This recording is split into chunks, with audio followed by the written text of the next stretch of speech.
जय माँ मेलडी। दोस्तों, आज मैं आपको माँ मेलडी के उस चमत्कार की कहानी सुनाऊंगा जो ये साबित करती है कि माँ कभी अपने भक्त को अकेला नहीं छोड़ती, चाहे पूरी दुनिया उसके खिलाफ हो जाए।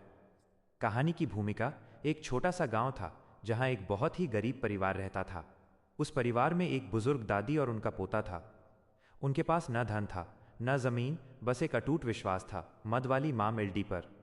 गांव के एक अमीर और अहंकारी जमींदार ने धोखे से उस गरीब परिवार की छोटी सी झोपड़ी पर कब्जा कर लिया।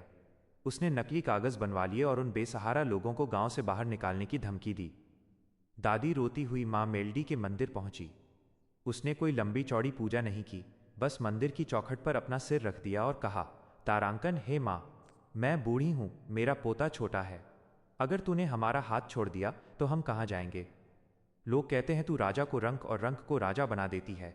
आज मेरी लाश तेरे हाथ में है।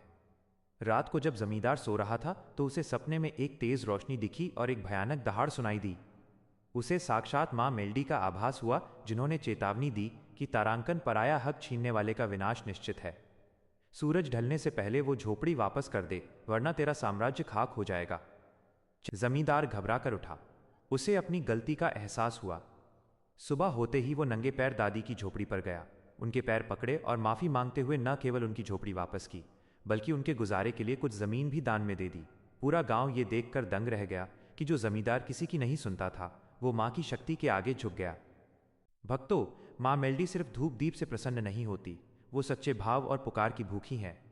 अगर आप भी सच्चे मन से माँ को याद करते हैं तो वो पहाड़ जैसी मुसीबत को भी पल भर में टाल देती हैं। अगर आपको माँ की ये कहानी अच्छी लगी हो तो कमेंट में जय माँ मेलडी जरूर लिखें और चैनल को सब्सक्राइब करें।